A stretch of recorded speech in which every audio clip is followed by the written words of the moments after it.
Hi hello ಎಲ್ಲರಿಗೂ ನಮಸ್ಕಾರ. Welcome back to my YouTube channel Kriti vlogs. ಇವತ್ತು SSB ಸ್ಕಾಲರ್ಶಿಪ್ನ ಒಂದು ಹೊಸ ಅಪ್ಡೇಟ್ ಜೊತೆ ಬಂದಿದ್ದೀನಿ. ಅದೇನು ಅಂತ ಕಂಪ್ಲೀಟ್ ವಿಡಿಯೋ ನೋಡಿ.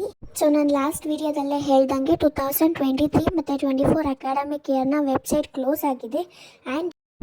ಆ್ಯಂಡ್ ಇವಾಗ ಎಲ್ಲರಿಗೂ ಒಂದು ಗುಡ್ ನ್ಯೂಸ್ ಕೊಡೋಕ್ಕೆ ಬಂದಿದ್ದೀನಿ. ಅದೇನು ಅಂದರೆ 2024 ಮತ್ತು 25 ಸಾಲಿನ ಮೆಟ್ರಿಕ್ ನಂತರದ ವಿದ್ಯಾರ್ಥಿ ವೇತನಕ್ಕೆ ಅರ್ಜಿ ಸಲ್ಲಿಸಲು ಇಲ್ಲಿ ಕ್ಲಿಕ್ ಮಾಡಿ ಅಂತ ಇದೆ. ಹಂಗಂದರೆ 2024 ಮತ್ತು 25 ಅಕಾಡೆಮಿಕ್ ಇಯರ್ನ ಅಪ್ಲಿಕೇಶನ್ ಸ್ಟಾರ್ಟ್ ಆಗಿದೆ. ಎಲ್ಲರೂ ಈಗ ಅಪ್ಲೈ ಮಾಡ್ಬೋದು. ನೀವು ಈಗ SSB ಪೋರ್ಟಲ್ನ ಓಪನ್ ಮಾಡಿ ಪಾಸ್ವರ್ಡ್ ಮತ್ತು ಲಾಗಿನ್ ID ಹಾಕಿದ ಮೇಲೆ ನಿಮಗೆ ಫಸ್ಟ್ ಈ ಥರ ಬರುತ್ತೆ. ಸೊ ಫಸ್ಟ್ ಸ್ಟೆಪ್ಪಲ್ಲಿ ನಿಮಗೆ ಸ್ಟಡಿ ಡೀಟೇಲ್ಸ್, ಕ್ಯಾಸ್ಟ್ ಡೀಟೇಲ್ಸ್ ಮತ್ತು ಪರ್ಸ್ನಲ್ ಡೀಟೇಲ್ಸ್ನ ಕೇಳುತ್ತೆ.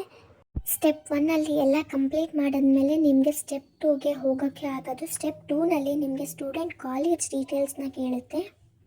ಸೊ ನಿಮಗೆ ಥರ್ಡ್ ಸ್ಟೆಪ್ಪಲ್ಲಿ ಈ ಅಟೆಸ್ಟೇಷನ್ ಡೀಟೇಲ್ಸ್ನ ಕೇಳುತ್ತೆ. ಅದನ್ನು ಫಿಲ್ ಮಾಡಿದ್ಮೇಲೆ ಸ್ಟೆಪ್ 4ಅಲ್ಲಿ ಹಾಸ್ಟೆಲ್ ಡೀಟೇಲ್ಸ್ನ ಕೇಳುತ್ತೆ. ಆ್ಯಂಡ್ ಇವಾಗ ಸ್ಟೆಪ್ 5ಅಲ್ಲಿ ಪ್ರಿವ್ಯೂ ಆ್ಯಂಡ್ ಫೈನಲ್ ಸಬ್ಮಿಟ್ ಕೇಳುತ್ತೆ. ಎಲ್ಲ ಒಂದ್ಸಲ ಕರೆಕ್ಟಾಗಿ ಚೆಕ್ ಮಾಡಿಬಿಟ್ಟು ಆಮೇಲೆ ಸಬ್ಮಿಟ್ ಮಾಡಿ. ಆ್ಯಂಡ್ ಇದೇ ಥರ ಅಪ್ಡೇಟ್ಸ್ ಆಗಿ ನನ್ನ ಚಾನಲ್ನ ಸಬ್ಸ್ಕ್ರೈಬ್ ಮಾಡ್ಕೊಳ್ಳಿ. ಪ್ಲೀಸ್ ದಯವಿಟ್ಟು ಸಬ್ಸ್ಕ್ರೈಬ್ ಮಾಡ್ಕೊಂಡು ನೋಡಿ. ನೆಕ್ಸ್ಟ್ ಟೈಮ್ ನಿಮಗೆ ನಾನು ಏನಾದರೂ ಅಪ್ಡೇಟ್ಸ್ ಕೊಡಬೇಕಾದ್ರೆ ನನಗೂ ಮೋಟಿವೇಶನ್ ಸಿಕ್ದಂಗೆ ಆಗುತ್ತೆ. Thank you for watching guys. Bye.